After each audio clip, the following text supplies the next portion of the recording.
নমস্কার আমার প্রিয়জনেরা, রান্না বাড়ি করছি আমি। আজকে করেছি আলুর ডাল, ভাত আর হচ্ছে ভাজা, কপির ভাজা। আর মা এখানে দাঁড়িয়ে কি করছে দেখো, আমাদের দুটো পেঁপা পাকছে, পাখি খাচ্ছে একটা, ওই যে পেঁপা দেখতে পাচ্ছ, একটা পেঁপা পাখি খাচ্ছিল, ওটা দাবড়াচ্ছে মা। আর এখানে এই গাছের একটা পেঁপা আছে, এটা পাকা, এই দেখো এটা পাকা, তাই না? পেঁপাগুলো পাকতে হবে, পারে খেতে হবে। আর আমি এখন ভাতটা নামালাম, মার গালবো, আর কপি ভাজাটাও নামাবো, আর আলু ডালও করেছি আজকে। আলুর ডাল করার পর এবার লেগেছি ভাত একদিকে দিয়েছি করতে, আর একদিকে করছি কপি আলু ভাজা, হলুদ ছাড়া, লঙ্কা দিয়েছি, লঙ্কার গুঁড়ো দিয়েছি এবং কাঁচা লঙ্কাও দিয়েছি। এই আমাদের খাওয়া দাওয়া শুরু হয়ে গেল। ঝাল একটু বেশি দিয়েছি ডালে, কারণ আমাদের নিরামিষ, এমনিতে টেস্ট হবে না তরকারি হলুদ ছাড়া। আর এই যে ডালের কালার, কিন্তু ভেতরে দেখো এরকম সাদা। ঝাল দিয়েছি অনেক, তাই না মা? শাক মা করছে শাক শাক, কোনো কালার হয়নি, কি ব্যাপার? লাল ঝাল বেশি দিয়েছি কিন্তু কালার কই? নিরামিষ পড়েছে জানো না, ভুলে গেছো? ভুলে গেছিল আবার। ঠিক আছে খাও। এটা হবে না, এটা হবে না, দিয়ে দেবো ভালো। কি নিবেন? এমনি মাটিতে খাবেন? হ্যাঁ থামো, আসো না দিয়ে থামো।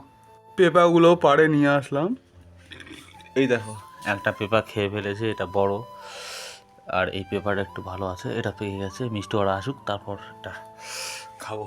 দেখো মা বাইরে ঘুরে বেড়াচ্ছে, আর সকাল সকাল স্কুটি বের করেছি কারণ দোকানে গিয়েছিলাম অনেক জিনিস নিতে। এই তো আমি এই দেখ চলে আসছে বাড়িতে। ঝগড়া শুরু হয়ে গেছে, আসে অনেক দিন পর আসলেন বাড়িতে, সবাই খোঁজ করছে কোথায় গেছেন কোথায় গেছেন, হারিয়ে গেলেন নাকি না রাগ করে বাপের বাড়ি চলে গেছেন, একটু বলেন ক্যামেরার সামনে। তো আপনার বিয়ে হয়েছে, শাড়ি কোথায়? শাড়ি পরেননি কেন?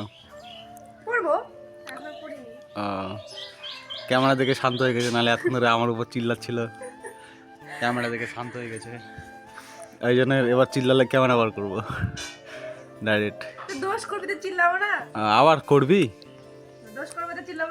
হ্যাঁ এবার ঠিক আছে। আমি আর ও দুজনে তুমি করে বলার চেষ্টা করছি। এখন ভিডিওতে প্রায় তুমি দেখবেন আপনারা। কাজ করো, সকাল থেকে অনেক কাজ করে নিলা। কালকে আমি ভাত তরকারি রান্না করছি, করেনি? আজকে কে রান্না করছি? দিদা। আমরা বিকেলবেলা চলে গিয়েছি আমাদের ভিটায় আলু তুলতে, আর মা বাড়িতে প্রচণ্ড কাজ ছিল, একাই থাকতে মানে ভালো লাগতেছিল না, ফাপড় লাগতেছিল বলে মাকেও নিয়ে এসেছি।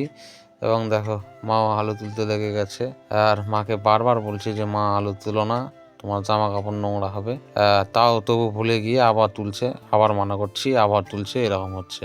একটা লাইনের আলু তো আমাদের বিয়ে বাড়ির সময়ই লেগেছে। আর আমার ভাগনারাও এসেছে, বৌদিরাও এসেছে, ওরাও ভিটেতে এসেছে, ওদের সর্ষা তোলা হচ্ছে। আর ভাগনাদের বলেছিলাম বস্তা নিয়ে আয়, বস্তা কম হয়ে গেছে, বস্তা নিয়ে এসে দিল। আর এরকম একটা বস্তা পরিপূর্ণ করেছি, আরো দুটা বস্তা এনেছে, দুটা বস্তা ভাগনা ওরা এনেছে, ওগুলো ভর্তি করিয়েছে। আর এখন সন্ধ্যা প্রায় হয়ে আসছে, এখন বাড়িতে যাব, এখান থেকে বস্তাগুলো ঘাড়ে করে নিয়ে যেতে হবে। আর এই সন্ধ্যাবেলা মিষ্টু লেগে গিয়েছে, বাড়ির সব জিনিসপত্রগুলো কোথায় রাখবে না রাখবে, কোথায় থেকে বের করছে, কোথায় ঢোকাচ্ছে, এই নিয়ে চলছে আমাদের বাড়িতে সন্ধ্যাবেলার পর্ব। আর আমি তার এই কীর্তিকলাপগুলো দেখছি, আর বসে বসে রাজকুলগুলো খাচ্ছি। আর সঙ্গে দিদাও আছে, মানে মিষ্টুর বাবার মা, ঠাকুমা এক কথায়।